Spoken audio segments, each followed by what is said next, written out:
Bueno,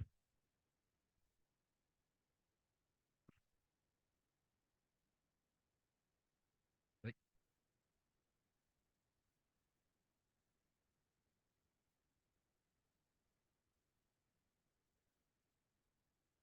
ahí estamos. A ver, estábamos trabajando o estamos trabajando en el sector monetario. Hoy vamos a hablar un poquitito acerca de los multiplicadores desde el lado de la oferta. Em, a ver,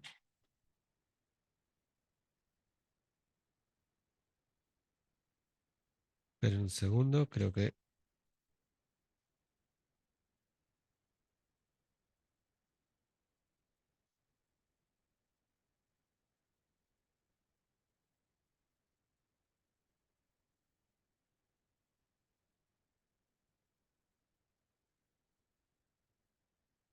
ahí está. Bueno, esto es la slide de Juan Carlos Cid acerca de creación de dinero, es lo que nosotros estuvimos hablando en la clase pasada. Me gustaría hacer énfasis en formalizar esto un poquito más, referido a la creación de dinero y después pasar directamente a la demanda por dinero. Uy,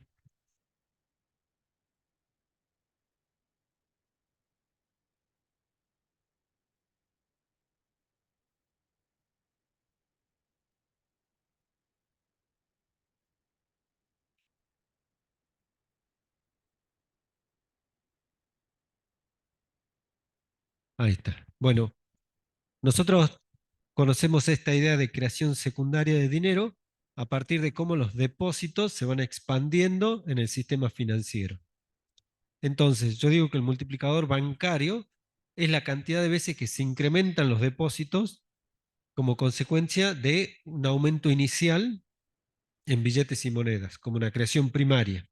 Y lo que ejemplifica es que esto vuelve al sistema financiero y se presta de nuevo creando un nuevo depósito sobre el cual hay que mantener en reservas una parte, una fracción. Este es el sistema de reserva fraccionario.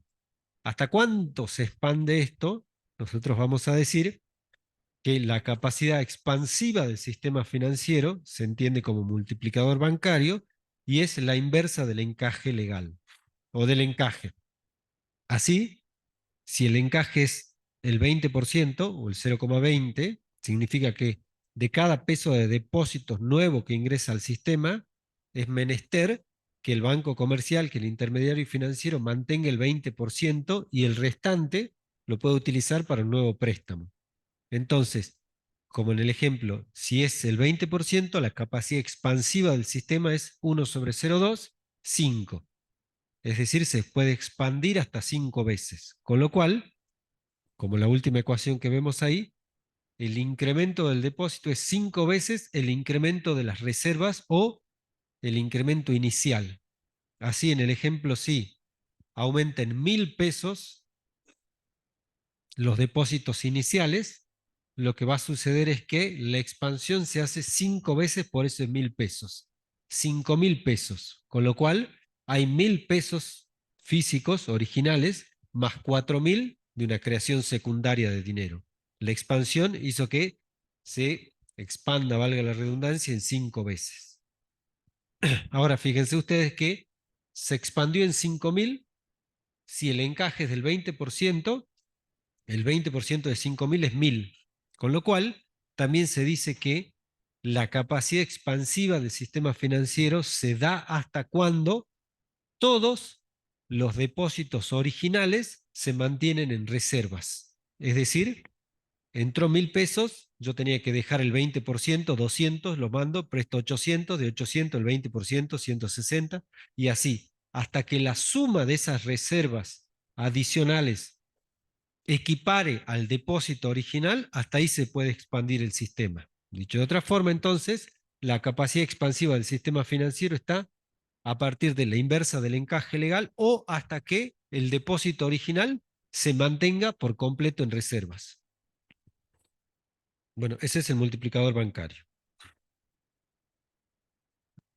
Ahí está, hay distintas equivalencias, el ratio de reservas a depósitos o el incremento de reservas a depósitos, diciendo lo que estamos hablando, cuánto lo que estamos hablando ahora, con este mismo ejemplo, y un corolario que me dice que cuanto menor es la parte de reservas que yo mantengo inmovilizadas, mayor es el multiplicador bancario. Es decir, si el encaje pasa de ser del 20% al 10%, el multiplicador bancario pasa de ser 1 sobre 0,25 a 1 sobre 0,10, 10.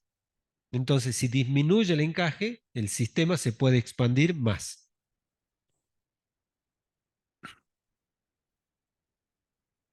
Ahora bien, entonces, una definición también que podríamos dar es que el encaje va a estar referido como la relación entre las reservas y los depósitos o el incremento de reservas y el incremento de depósitos. Y de la misma manera, ¿saben si estas slides ya están colgadas en la plataforma? ¿Sí están? Ah, bueno. Buenísimo. De la misma manera, yo voy a plasmar una relación entre la base monetaria y la cantidad de dinero. El dinero en la economía, el que se utiliza para transaccionar bienes y servicios, es el dinero circulante, el que se llama el A, en algunos libros van a ver como E, por el efectivo, pero A, el circulante, el que circula, por así decirlo, entre las manos de los individuos, más los depósitos. Estos depósitos que los bancos expanden con la creación secundaria de dinero. ¿Qué significa esto? Que la base monetaria, esto que está en el pasivo del Banco Central, es el circulante que circula entre los individuos, más las reservas que tienen los bancos en el Banco Central por exigencia de este último para que puedan prestar y crear depósitos. De nuevo, recuerden, vienen 1.000 pesos, el banco lo que tiene que hacer es mandar al Banco Central en términos de reserva el 20% y con el otro puede crear de nuevo dinero.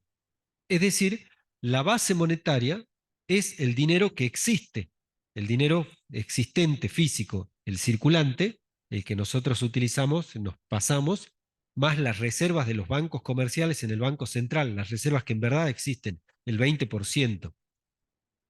¿Sí? Eso es la base monetaria. Pero la cantidad de dinero que se utiliza en la economía para comprar bienes y servicios, para transaccionar, no es solamente la base monetaria, sino también son los depósitos. Por ello, la oferta de dinero, como está definida ahí en la ecuación 1M, es más grande que la base monetaria porque incluye los depósitos, esta creación secundaria de dinero. Luego, yo tengo la definición de dinero como el circulante más los depósitos y la definición de la base monetaria como el circulante más las reservas. Entonces, la definición de dinero dice 1 y la definición de base monetaria dice 2. De la misma manera como hace un momento relacioné el encaje como el ratio de reservas a depósitos, el 20% que me exige, yo puedo identificar otro ratio que es de efectivo a depósitos, perdón, de circulante a depósitos. A ver, esta ecuación 3, cómo la entienden? Ahí está el encaje. El encaje era la parte de los depósitos que deben de estar en guarda del Banco Central, es decir, lo que se exige que quede en existencia. ¿Y la ecuación 3 qué sería?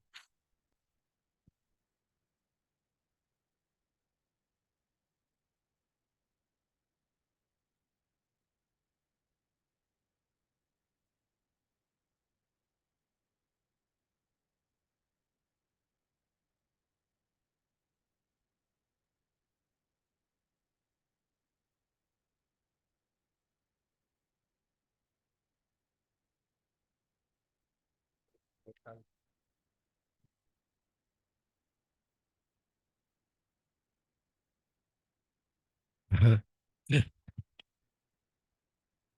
Bien. Bien, esta muy buena respuesta, es adecuada porque es un ratio. Cuando nosotros planteamos este modelo, recuerden que es un modelo de comportamiento, nosotros decimos que existe una predisposición a mantener depósitos en relación a lo que se mantiene en efectivo. O, como dice la ecuación 3, al revés. Yo tengo un ratio circulante respecto de depósitos. Por ejemplo, por cada 2 pesos de circulante que tengo en el bolsillo, quiero tener 3 pesos de depósitos en el banco. Entonces, de la misma manera que el Banco Central les exige al intermediario financiero un ratio reservas-depósitos, los usuarios, los demandantes de dinero, cuando vamos a dejar nuestros depósitos, lo hacemos con esta idea de decir, yo no voy a llevar todo mi circulante, no voy a llevar todo mi ingreso, sino voy a llevar una parte que tiene que ser proporcional o que tiene que tener una relación para con el ingreso que yo, perdón, el circulante que tengo en el bolsillo, por ejemplo. Así voy a decir que de cada 2 pesos que tengo de circulante en el bolsillo, quiero dejar 3 pesos, por cada 2 pesos voy a dejar 3 pesos de dinero como depósito. Entonces, hemos visto que es distinto la cantidad de dinero que se utiliza para transaccionar de la existencia física de dinero. La existencia física de dinero, dos, se suele llamar en los libros el dinero de alta potencia, porque es dinero que crea otro dinero. Por eso se llama de alta potencia. La relación entonces, utilizando las definiciones, va a ser la relación que existe entre la oferta de dinero a la base monetaria es la misma que A más D sobre A más R. Es decir, el circulante más los depósitos sobre el circulante más las reservas, según las definiciones 1 y 2. Ahora bien, si yo divido numerador y denominador por el mismo término, el cociente no se altera. Así que voy a dividir numerador y denominador sobre D. Y después voy a distribuir en la suma el numerador y denominador D. Entonces, al distribuir me va a quedar A sobre D más 1, A sobre D más R sobre D. Pero según las ecuaciones 3 y 4, A sobre D era A chiquitita, este ratio circulante a depósitos, y R sobre D es R chiquitita, el encaje. La exigencia de mantener fijo o físico en el Banco Central los depósitos adicionales.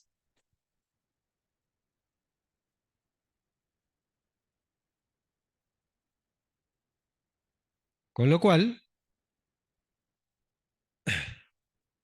me va a quedar que la relación del circulante a depósitos, perdón, de dinero, de cantidad de dinero a base monetaria, es A más 1 sobre A más R, y eso se conoce como el multiplicador monetario.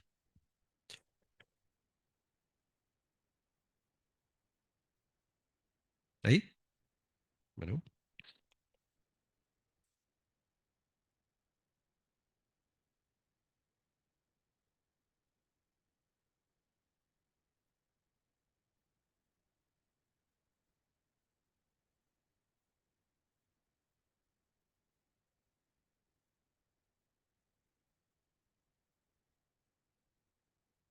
entonces, este es el multiplicador monetario que lo que también me permite es ver, estos tienen mucho en los prácticos, dicen el 75% de la cantidad de dinero es la base monetaria. Entonces, ustedes van a ver que tienen muchas volteretas de esta relación en los prácticos, o la base monetaria es el 75% de la oferta. Bueno, eh, la cuestión es con el multiplicador monetario, estamos viendo la relación que existe entre la oferta de dinero y la base monetaria.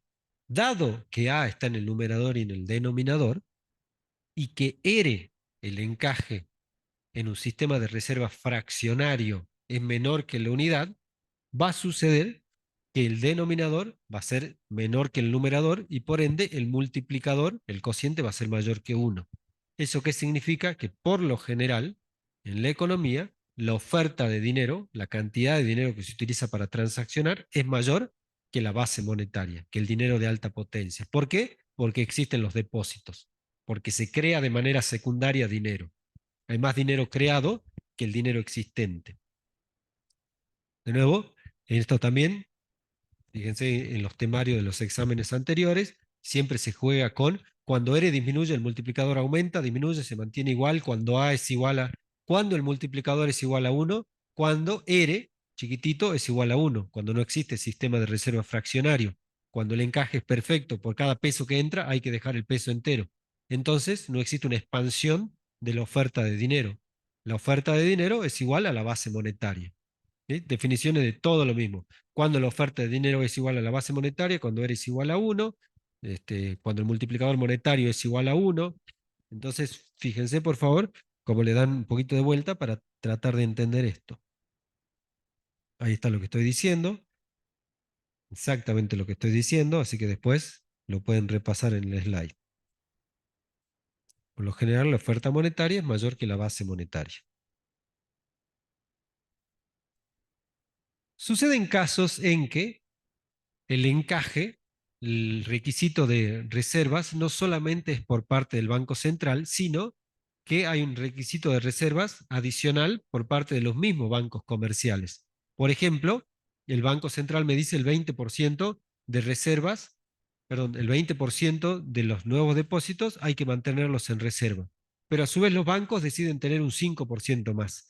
Ese se llama el encaje legal, R1, más el encaje en exceso, R2. Y el multiplicador se tiene que calcular con la suma de ambos, porque ambos son los que afectan el sistema financiero.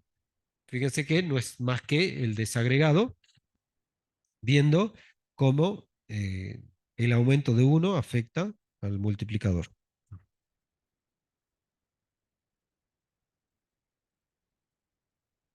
Bueno, esto es lo que acabamos de decir, está escrito nada más. Ahí está. Entonces, el Banco Central, para expandir la oferta monetaria, tiene distintas vías y una de ellas es incrementar la base monetaria. Vamos a pasar a la otra slide, así no se nos corta ahora.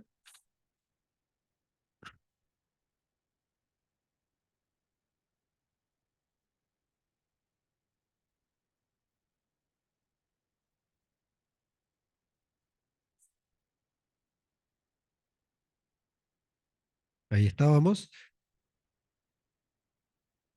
El Banco Central puede expandir la oferta monetaria, por ejemplo, como vimos hace un momento, si reduce el encaje mínimo. Si reduce el encaje mínimo, aumenta el multiplicador bancario, la capacidad expansiva del sistema financiero se hace más grande, aumentan los depósitos y dado que la oferta monetaria es A más D, entonces aumenta la oferta de dinero.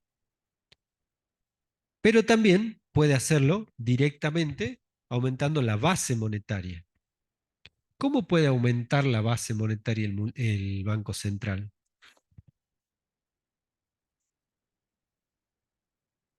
Recuerdan que yo les mostré en la presentación el balance del Banco Central, que tenía del lado del activo y del lado del pasivo tiene la base monetaria, circulante más las reservas. Entonces, ¿cómo puede expandir la base monetaria? ¿Cómo?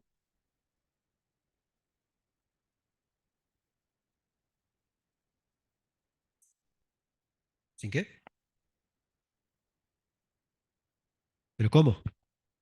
No es que el banco se levanta un día y dice, bueno, emitamos. ¿Mm? Tiene que tener una contraparte, porque es un activo, este es un pasivo. Es una obligación. ¿Mm?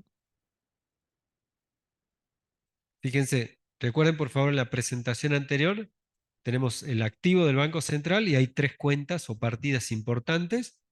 Una de ellas, la más importante, es el resultado del balance de pagos. Nosotros en el balance de pagos teníamos, y es una de las preguntas que estaba en el examen, una cuenta que lo tuvimos que, bueno, había una cuenta que se llama variación de reservas internacionales. La variación de reservas internacionales lo que hace es compensa el resultado del balance de pagos. Es decir, si el balance es superavitario, como es un balance, tiene que quedar en cero. Si tengo más 100, la variación de las reservas internacionales tiene que compensar eso. Si tengo menos 100, la variación de las reservas internacionales tiene que compensar eso. Pero ¿cómo lo hace? No, no lo hace de la nada. Los dólares, supongamos físicamente, cuando tengo un superávit, van al Banco Central, a la parte de los activos. Y cuando el balance de pagos tiene un resultado superavitario, le sobran dólares, la balanza en cuenta corriente respecto a la balanza capital me da un resultado positivo, eso que sobra va al Banco Central. Y como se incrementa el activo, el Banco Central puede incrementar el pasivo, puede emitir más dinero, dinero de alta potencia. Entonces, ¿cómo yo voy a aumentar la oferta de dinero? Aumentando la base monetaria. El Banco Central indirectamente regula la oferta de dinero por medio de la base monetaria que se multiplica y se hace más dinero. Entonces, corolario, para aumentar la base monetaria, por ejemplo, un resultado superavitario del balance de pagos permite que se expanda la base monetaria. Si fuera al revés, sería una contracción de la oferta monetaria. Si el balance de pago me da menos 100, hay que pedirle a alguien la variación de reservas internacionales. Voy y le pido al Banco Central, le saco 100. Si disminuye en 100 el activo, tiene que disminuir en 100 el pasivo. Entonces, un resultado deficitario del balance de pago lo que hace es contrae la base monetaria y, por ende, vía multiplicador monetario, contrae la oferta monetaria. Bueno, ya vamos a ver un poquitito esto, un poquitito más cuando veamos la LM y cómo se mueve la oferta. Pero fíjense, este gráfico es muy indicativo de la relación circulante que se mantiene constante y de las reservas respecto a los depósitos. Ahí está la diferencia. La diferencia está en el rol de los bancos, cómo crean dinero de manera secundaria. La diferencia, digo, entre la oferta monetaria y la base monetaria. ¿Estamos hasta ahí? Bueno, esto es desde el lado del oferente. Bueno, ahí hay un ejemplo. Yo lo dejo para que lo trabajen directamente en la práctica. Esto es desde el lado del oferente. Pero siempre que, ay, perdón, hay algunos que estaban copiando, perdón. Esto es desde el lado del oferente, que fíjense que es, como nosotros decíamos en ECO 1, monopsónico, es, o monopólico, para no hacernos tantos líos, es un oferente. Bueno, en realidad son dos, ¿no? Porque es el que crea dinero secundario también.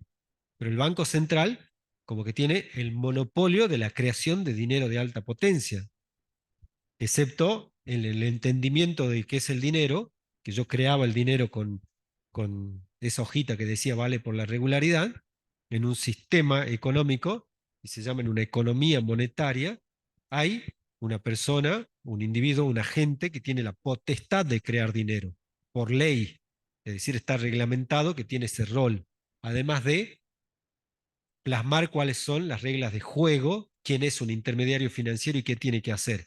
Entonces el Banco Central tiene muchas atribuciones y una de esas atribuciones es que es el único que puede crear dinero de alta potencia. Nadie más puede crear dinero.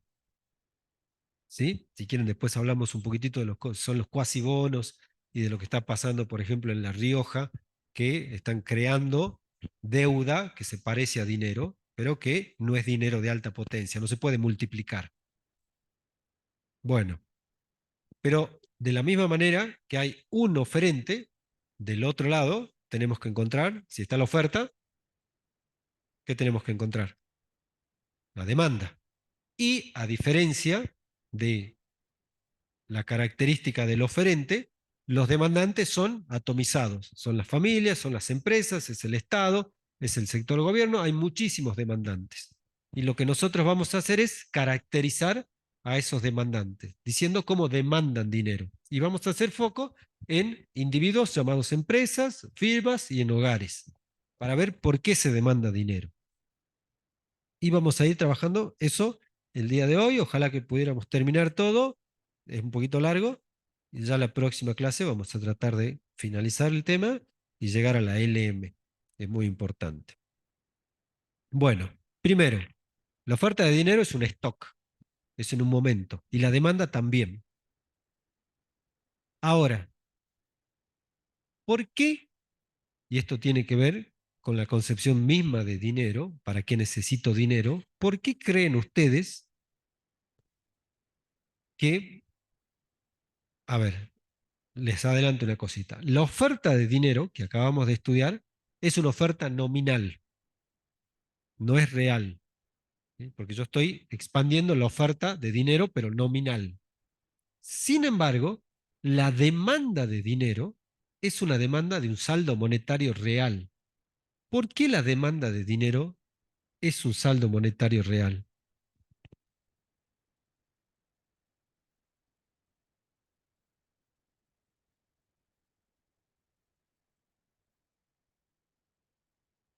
Una de las definiciones de qué es una variable real es la que se utiliza acá. Por eso la pregunta.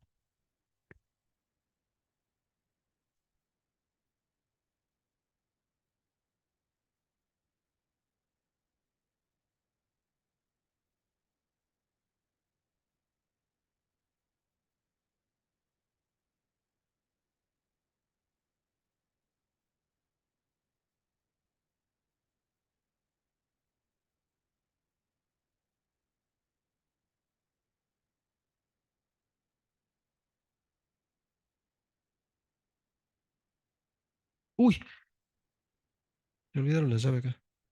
Será el chico que vino. ¿Por qué es un saldo monetario real la demanda por dinero? A ver, ¿para qué demando dinero?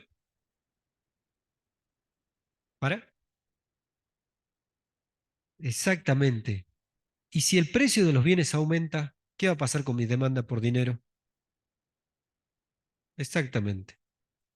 Una variable real es una variable que se expresa en términos de bienes y servicios. Entonces, los individuos demandan dinero para comprar bienes y servicios. Y si aumenta el precio de los bienes y servicios, demandan más dinero. ¿Por qué? Porque quieren comprar bienes y servicios. Yo quiero comprar este juego de llaves. Si vale 100, voy a demandar 100 de dinero. Y si vale 150, voy a demandar 150 porque quiero comprar este juego de llaves. Es decir, la demanda es un saldo monetario real. Estoy demandando dinero para comprar bienes y servicios. La oferta monetaria no es una oferta monetaria real, con lo cual la tengo que deflactar para hacerla real.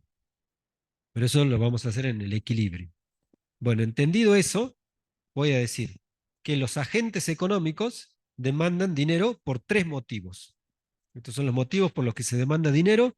Se los asocia mucho a un aspa keynesiana, así que también tengan presente eso cuando lean en los libros. Se llama el motivo transacción, el motivo precaución y el motivo especulación. Y a su vez, dos de ellos tienen que ver con el nivel de ingreso y uno de ellos con la tasa de interés. Veamos un poquitito de esto. A ver, los individuos lo que hacen es demandan dinero para cubrir eh, sus necesidades de compras de bienes y servicios. Eh, lo pensemos así de una manera un poco abstracta para poder entender la idea. Supongamos que yo tengo el dinero en una cuenta de ahorro. A ver, supongamos que tengo un ingreso proveniente del alquiler de los servicios de los factores de producción del cual soy dueño, por ejemplo, el trabajo. Y me pagan 1.000, o bueno, 10.000, bueno, 100.000 ya que estamos, ¿sí? Sí, 100.000, pero me pagan 100.000, yo tengo en mi cuenta 100.000 o tengo en mi haber 100.000 y lo que tengo que hacer es transformar esos 100.000 en dinero para poder comprar bienes y servicios.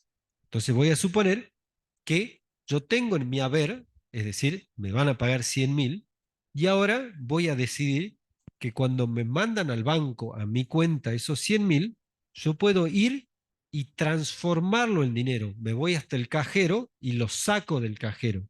Y voy a suponer que puedo transformar todo eso en dinero para comprar bienes y servicios, los 100, o puedo dejar una parte en un plazo fijo, por ejemplo, en un activo financiero de una menor liquidez con una mayor rentabilidad, en un bono se llama.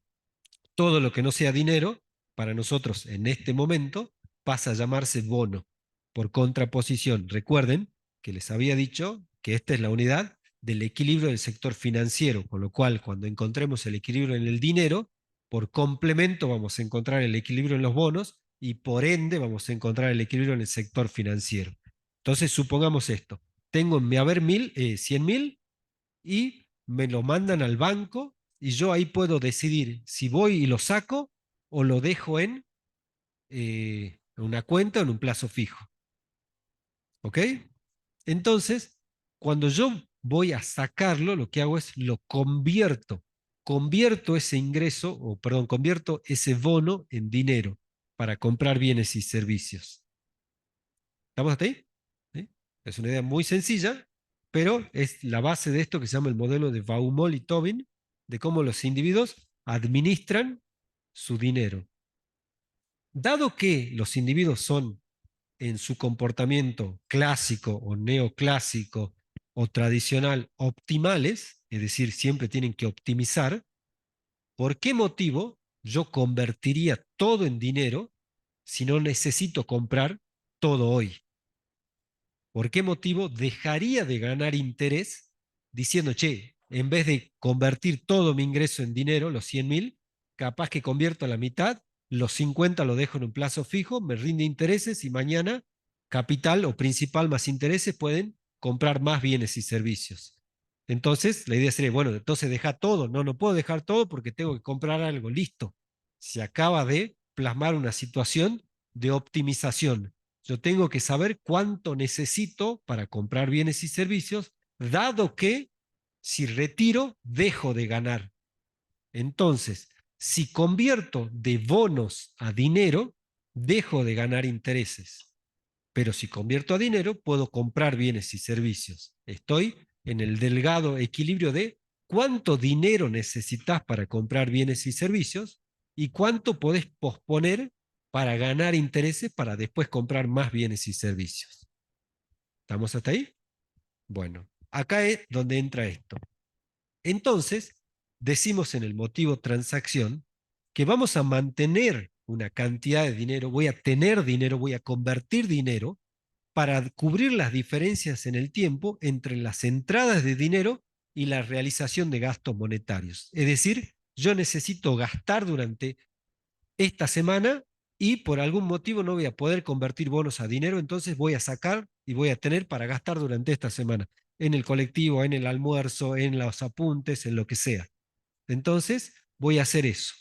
Y cuando termine esta semana se me va a agotar el dinero y voy a tener que ir a convertir de nuevo, voy a tener que ir de nuevo al cajero y convertir bonos en dinero. Entonces, si una persona, está un poquitito viejo el ejemplo, ganara un ingreso de 7.200 pesos anuales, los cobra, los convierte a comienzo de año y lo que dice este modelo es que se va gastando en una tasa constante. Este es un supuesto del modelo. Es decir, agarro 7.200, los 100.000 y los voy convirtiendo de a poquito. Es decir, los voy gastando de a poquito. ¿Ok? Entonces, saqué todo y lo voy gastando a un ratio constante. Es decir, saqué los 100.000 y los 100.000 eran un mes y la primera semana gasto 25, la segunda 25, la tercera 25 y la cuarta 25. ¿Ok? No tengo tipos de gastos que no hubiera planificado un ratio constante. Esto es clave en el modelo. ¿Vieron? Buenísimo. Entonces, ¿qué es lo que va a pasar? Convertí todo. ¿Y cuánto tengo en dinero? Al comienzo tengo todo mi dinero, los 100.000 o los 7.200 del ejemplo, lo convertí a todo. Y al final no tengo nada de dinero. En este modelo es clave esto, que el individuo planifique sus gastos. Es decir, yo sé que toda la semana necesito 25.000 pesos y por algún motivo voy y convierto todo y toda la semana voy a gastar de manera tal que cuando finalice el periodo me quedo con cero. Entonces, me dice el modelo, al comienzo, cuando empezó el mes, tenías 100.000 y cuando terminó el mes, tenías cero. ¿Cuánto tenías en promedio durante el mes? Y bueno, depende, porque la primera semana fui gastando 25.000, pero una tasa constante. No, no, no, pero yo quiero saber en promedio. Si yo te pregunto cuánto tenías en promedio, si al comienzo tenías 100 y al final tenías cero, ¿Cuánto tenés en promedio? Exacto. Esa se llama la tenencia promedio de dinero en el modelo de Baumol. ¿Sí? La cantidad de dinero dividido en la cantidad de periodos. Si los periodos se incrementan, la tenencia, van a ver lo que pasa ahora. Como el saldo monetario disminuye constantemente, el saldo promedio de dinero es este. 3.600 en nuestro caso, 50.000 en el ejemplo que les estoy dando verbal. Es decir, ese ejemplo que está ahí. Solamente en un momento tuve ese dinero, pero en promedio, en el periodo, tuve ese saldo. Ese se llama el saldo monetario o la tenencia promedio de dinero. Que la tenencia promedio de dinero no es otra cosa que la demanda por dinero. Supóngase ahora que usted sigue ganando los 100.000 pesos, pero que esa persona, en vez de cobrar mensualmente, va a cobrar semanalmente. En mi ejemplo verbal, en el ejemplo que está escrito, dice, gana 7.200 pesos, pero en vez que le paguen una vez al año, le pagan una vez al mes. Esos 7.200 dividido en los meses. Si recibe 600 pesos el día 1 de cada mes y mantiene su pauta de gastar de una manera constante ese ingreso, va a suceder lo siguiente. Fíjense, lo que me dice es, ya no te voy a dar 100.000 pesos al final del mes, te voy a dar 25 en cada semana. Entonces lo que vos vas a hacer es, te doy 25, termina la semana, te doy 25, termina la semana, lo gastaste, te doy 25, termina la semana, te doy 25, termina la semana. En total te di 100.000, nada más que dividido en 4. En el ejemplo que ustedes ven, es un ejemplo anual. En vez de darle 7.200 una sola vez al año, se lo dividen en los 12 meses. Entonces, 600 pesos al comienzo del mes y lo va gastando una tasa constante de manera tal que cuando termine el mes tiene cero y le da otro y otro. En total, ganó lo mismo el individuo, nada más que hizo una conversión de bonos a dinero de otra manera. No convertí todo al comienzo y lo fui gastando. No lo tenía todo en el colchón, sino que lo voy convirtiendo en los subperiodos a medida que lo voy necesitando. Y mi necesidad, según este modelo, es constante. Y a su vez gasto una tasa constante. Entonces dice, recibo 600 el día 1 de cada mes y mantiene su pauta de gastar, en este caso, 20 pesos diariamente. El saldo promedio de dinero que mantiene dentro de cada mes es de 300, dentro de cada mes. ¿Por qué? Porque en cada mes empieza con 600, termina con 0. 600 más 0 dividido 2, 300. Entonces, en cada mes de los 12 meses tiene 300 pesos de saldo monetario. Antes era que tenía 3.600 pesos de tenencia de dinero. En nuestro ejemplo verbal, me pagaban 100.000, al final de las 4 semanas del mes tenía 0, en promedio tenía 50.000. Ahora, si en lugar de convertir todo eso, cada semana me dan 25, 25, 25, 25, ¿cuánto tengo en promedio? 12.500. Porque al comienzo de la semana tengo 25, al final tengo 0. 25 más 0 dividido 2 periodos, 12.500. ¿Qué pasó? Aumentó la cantidad de periodos y disminuyó la tenencia de dinero. ¿Vamos hasta ahí? Bueno. El saldo monetario disminuye a medida que aumenta la frecuencia de los ingresos o que yo voy convirtiendo en cada vez más periodos.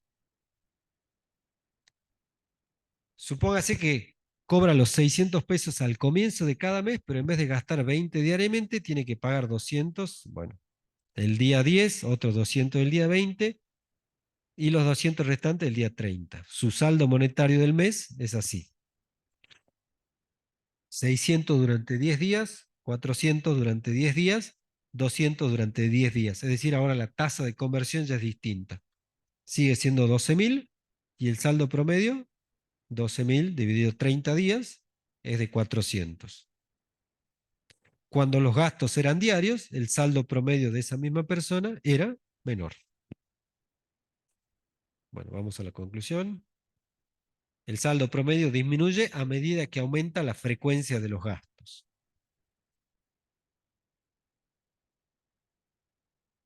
Supóngase por último que cobra los 600 al comienzo de cada mes y que gasta 200 cada 10 días, pero que esos desembolsos se adelantan. Son 200 el día 1, otros 200 el día 10 y los 200 restantes el día 20.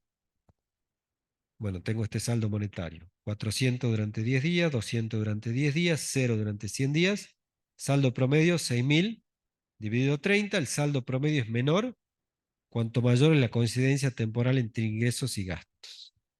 En resumen, el saldo monetario promedio por motivo transacción va a disminuir a medida que aumenta la frecuencia de los ingresos, cada vez que yo lo convierto en mayor cantidad de veces.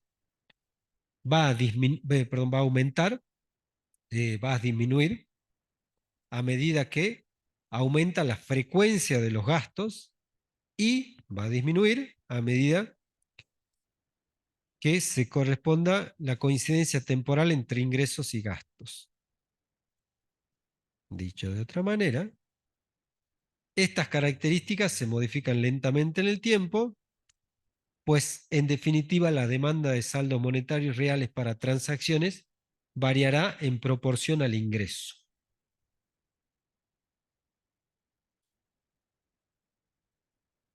Efectivamente, cabe esperar que en la medida en que aumente el ingreso, se efectúen más transacciones entre los agentes y se demande un mayor stock de saldos monetarios para realizar más gastos o más transacciones. Esto puede parecer trivial, pero si en vez de pagarme 100.000 en mi haber, ahora me pagan 200.000, lo que yo voy a hacer es querer consumir más bienes y servicios, pero para consumir más bienes y servicios, ¿qué voy a necesitar? Más dinero, convertir más bonos en dinero. Entonces, el saldo monetario, según el motivo transacción, depende directamente del ingreso. Mientras más ingresos, más saldo monetario necesito para comprar más bienes y servicios. Pero esta idea, que tiene que ver con la frecuencia de los gastos, con la conversión de bonos a dinero, con el periodo de planificación de gasto, con la tasa contante, etcétera, con el ingreso, también tiene la tasa de interés como costo de oportunidad adentro. Veamos un poquito esto. Una familia que percibe ingresos monetarios y los necesita en forma total o parcial, según estos distintos ejemplos que estuvimos viendo, para pagar obligaciones, no mantendrá siempre el efectivo en ese momento. Es decir, es un error pensar que yo voy y convierto los 100.000 de un momento para otro. Volviendo al ejemplo inicial, sea de los 100.000 o de los 7.200, al comienzo del año, con un gasto contante de 20, yo tenía un saldo monetario de 3.600 o de 50.000 en mi ejemplo hablado. Probablemente una tasa de interés muy baja no justifique a este hogar realizar un depósito, incurriendo en las molestias de concurrir al banco y realizar trámites. Es decir, si el costo de oportunidad de tener dinero, llámese tasa de interés que me pague el plazo fijo, es bajo, en realidad digo, bueno, directamente lo tengo todo conmigo, lo convierto a todo por una cuestión de comodidad. Ahora, si el costo de oportunidad es alto, lo que yo digo, bueno, ahora voy a tener un poco más de cuidado, porque en lugar de convertir todos los bonos a dinero, puedo dejar en un bono llamado plazo fijo para ganar más intereses y después comprar más bienes y servicios. Entonces, en la literatura se llama, yo estoy dispuesto a incurrir en el costo de suela de zapatos, es decir, lo voy a dejar la mayor cantidad de tiempo en el banco porque me rinde intereses y voy a gastar mi suela de zapatos yendo a convertir y a traer. Me voy al cajero y vuelvo. Pierdo el tiempo en el cajero, hago la fila, porque sé que si mientras está ahí, está rindiendo. Si es una tasa de interés atractiva. Si no, lo saco todo de una. Con una tasa alta vería conveniente colocar la mitad del ingreso que recién gastará en el segundo semestre, en este ejemplo. Fíjense que lo que está debajo de la línea lo va a necesitar después, no lo necesita ahora, entonces lo puede dejar inmovilizado, por ejemplo, en un plazo fijo. Entonces, lo que hace es aumenta la frecuencia de la conversión. En lugar de convertir todo, lo que hace es convierto la mitad que voy a necesitar ahora y la otra mitad la inmovilizo, me genera intereses y después la convierto y sigo consumiendo. Con lo cual, Ahora el saldo promedio de tenencia de dinero es más chico, porque convierto 3.600 al comienzo, al final tengo cero, 1.800 y lo mismo después. 1.800, en definitiva me queda que el saldo promedio, la tenencia promedio de dinero fue de 1.800. ¿Qué es lo que ha pasado? De la misma manera que cuando aumentaba el ingreso, yo necesitaba o estaba dispuesto a convertir más bonos a dinero para comprar más bienes y servicios. En última instancia, cuando aumenta el ingreso, aumenta la demanda por dinero, la tenencia de dinero acá. Cuando la tasa de interés me plasma un costo de oportunidad elevado, lo que hace es disminuye la demanda por dinero o la tenencia por dinero. Aumenta el ingreso, aumenta la tenencia. Aumenta la tasa de interés, disminuye la tenencia. Cuanto mayor sea la tasa de interés, menor será la tenencia de saldos monetarios. En resumen, la demanda por el motivo transacción depende de manera directa del ingreso y de manera inversa de la tasa de interés. ¿Se entiende eso? Bueno, mientras más me paguen por no utilizar mi dinero, más dispuesto voy a estar a dejarlo inmovilizado. Por ejemplo, hasta los primeros meses de este año era mucho negocio mantener ingresos inmovilizados en plazos fijos. Hoy el Banco Central pone tasa de referencia de alrededor del 40%, con una inflación de 80, 90% planificada, a nadie le conviene inmovilizar su dinero. Es decir, lo que hace el Banco Central, el hacedor de política monetaria, le dice, saca tu dinero del banco porque en realidad no te voy a pagar interés, anda y compra bienes y servicios. ¿Por qué? Porque es necesario que se reactive el consumo. Entonces, sin decirte, sin comprar bienes y servicios, lo que hace es los estimula a los individuos para que no ahorren y gasten en este momento. Bueno, así es como pensamos en esta aspa keynesiana que hace política monetaria el hacedor de política. Bueno, ese es el motivo transacción. El motivo precaución. Eh, por lo general, cuando hablamos de precaución, también hablamos de,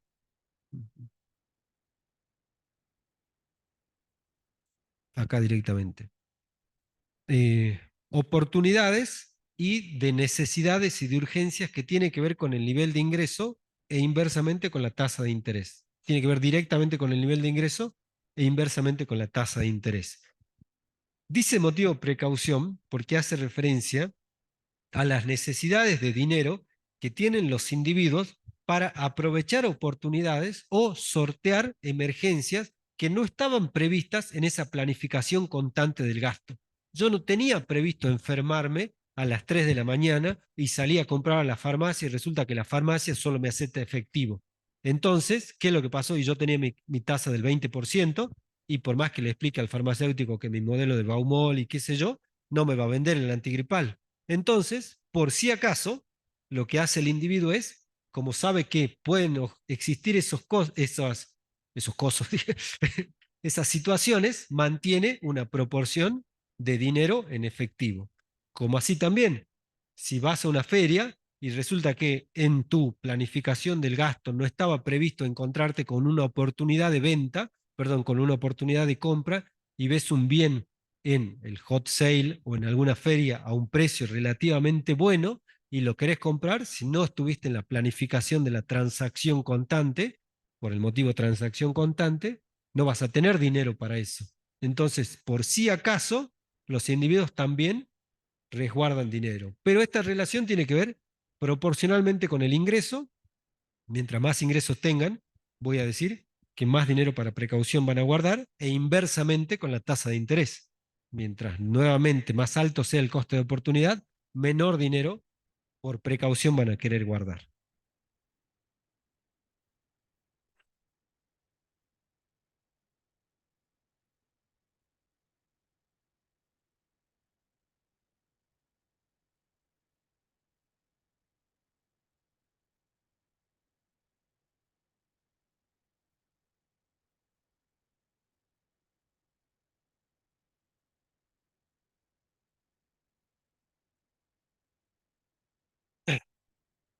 Bueno, y la última que vamos a ver ahora se llama el motivo de especulación. Recuerden una cosa, que yo se los pregunto siempre en los exámenes finales, y a veces pisamos el palito por el hecho de ponernos las orejeras se llaman, ¿no? Lo que se le pone al caballo, así, y hablar tanto de dinero, dinero, dinero, pensamos que solamente estamos solucionando el mercado de dinero. Y siempre por complemento solucionamos el mercado de bonos. Si yo tengo un haber, un ingreso de 100.000, lo convierto a dinero 80, ¿qué pasa con el 20 restante? Queda en bonos. Si aumenta el nivel de ingreso, en vez de 100.000 pasa a ser 200.000, aumenta la demanda por dinero y qué otra cosa, y la demanda por bonos. Si dado el escenario original de 100.000 de ingresos, 80, 20, aumenta la tasa de interés, disminuye la demanda por dinero, aumenta el costo de oportunidad, ¿verdad? ¿Y qué más? Si disminuye uno, y no, aumenta la demanda por bonos. Es decir, ya no quiero tener dinero en efectivo, quiero tener más plazo fijo, otro activo financiero que yo le llamé bonos. Entonces, siempre tengo que tener presente que acá estoy mirando las dos cosas, que me tienen que totalizar el ingreso, así como en aquel modelo del sector real el ingreso era el consumo más el ahorro más los impuestos que siempre se agotaba. Acá el ingreso se distribuye entre dinero y bonos. Y si aumenta uno, tiene que disminuir el otro. Si la tasa de interés aumenta y hace que disminuya la cantidad de dinero, tiene que aumentar la cantidad de bonos. Eso es lo que vamos a ver ahora. ¿Qué pasa con esa relación de una manera más explícita, con la demanda especulativa de dinero? Existen tres formas básicas de conservar la riqueza. Tener dinero, tener bonos o tener bienes físicos. Cada forma tiene ventajas y desventajas, dice. Los bonos, en esta acepción grande, todo lo que no es dinero es bono, producen un rendimiento y son negociables y están sujetos a fluctuaciones de precios. La cotización de los bonos se mueve de forma inversa con la tasa de interés. Le vamos a llamar el precio de los bonos. Entonces va a tener una relación inversa con la tasa de interés. La explicación reside en que la tasa se usa para descontar el flujo de fondos futuros que proporciona la tenencia de bonos. Eh, Todavía no tuvieron matemática financiera, ¿no? O cálculo financiero. Bueno, cuando vean cálculo financiero, van a utilizar mucho esto que se llaman factores de descuento, pero se los explico medio rapidito. Dicen los financistas, no es lo mismo tener 100 pesos hoy a tener 100 pesos mañana, porque si existe una tasa de interés positiva, yo puedo obtener 100 pesos mañana con menos de 100 pesos hoy. Si la tasa de interés es, por ejemplo, el 10% y quiero 100 pesos mañana, pongo 90 hoy y mañana obtengo 100. Con lo cual, no es lo mismo tener 100 pesos hoy que tener 100 pesos mañana. De la misma manera, no es lo mismo que vos hoy me pagues 100 a que mañana me pagues 100. Entonces, lo que yo hago es descuento, traigo el dinero de mañana a hoy, deflactándolo, pero ahora en lugar de utilizar los precios, voy a utilizar la tasa de interés para corregir ese movimiento financiero en el tiempo. La explicación reside en que la tasa se usa para descontar, para traer desde el futuro el flujo de pagos futuros que proporciona la tenencia de un bono. Por consiguiente, la tenencia de un bono implica dos cosas.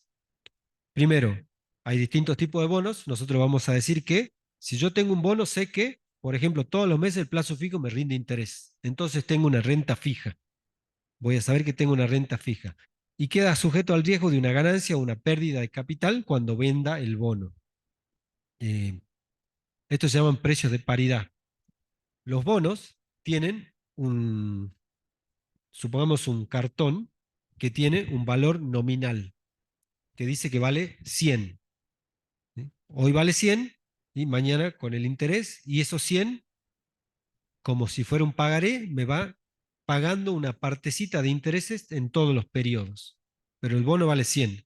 Entonces dice, vale 100 al final del periodo te voy a pagar los 100, pero al medio del periodo te voy a ir pagando el interés.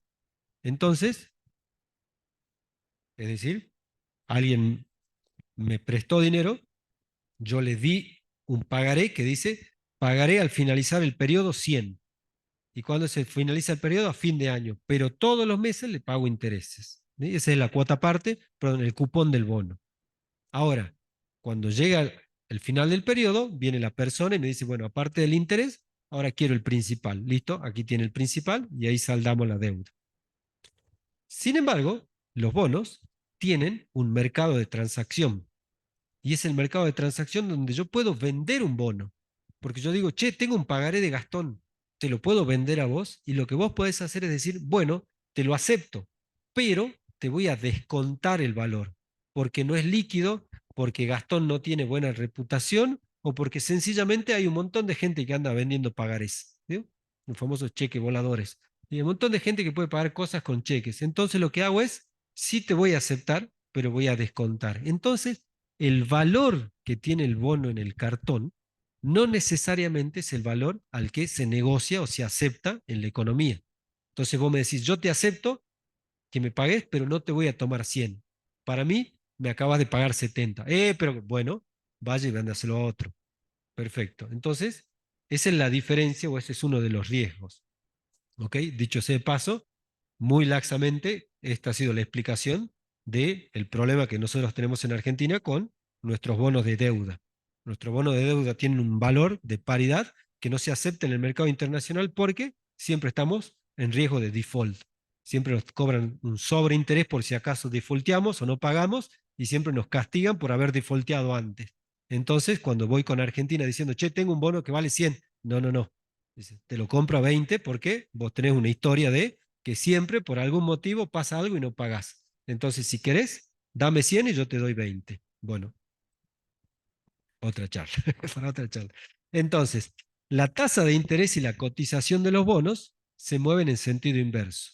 Si aumenta la tasa de interés, aumenta el descuento de los bonos, disminuye el precio. Cuanto más baje la tasa, mayor es el precio de los bonos. Cuando en un mercado el precio es más alto, disminuye la cantidad demandada. Recuerden que ahora tenemos que analizar todos. Entonces, a ver, vamos de nuevo. Si baja la tasa de interés, aumenta el precio de los bonos. Si aumenta el precio de los bonos, disminuye la demanda de los bonos. Y si disminuye la demanda de los bonos, ¿qué aumenta? Si baja la tasa de interés, se descuentan más los bonos, disminuye el precio de los bonos. Perdón, si baja la tasa de interés, aumenta el precio de los bonos. Necesitas tener mayor valor para tener el valor de descuento.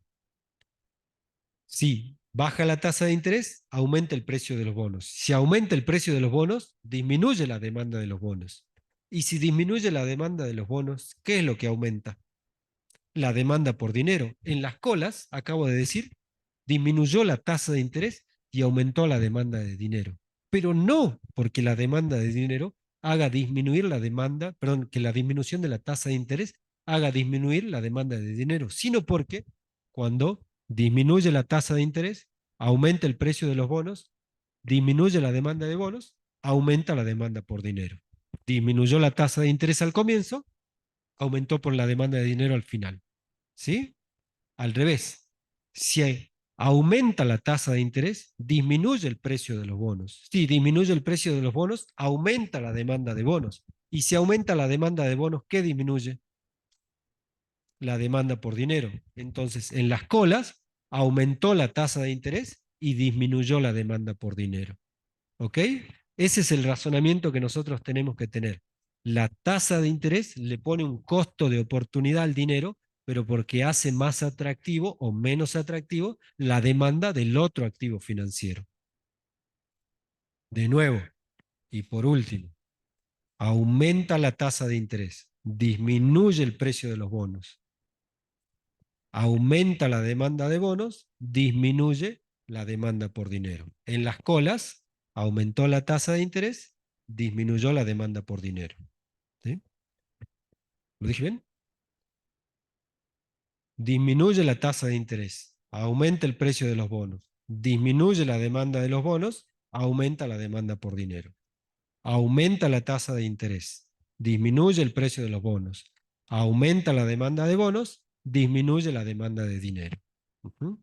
Ahí es cuando, en términos de especulación, yo estoy metiendo la otra parte.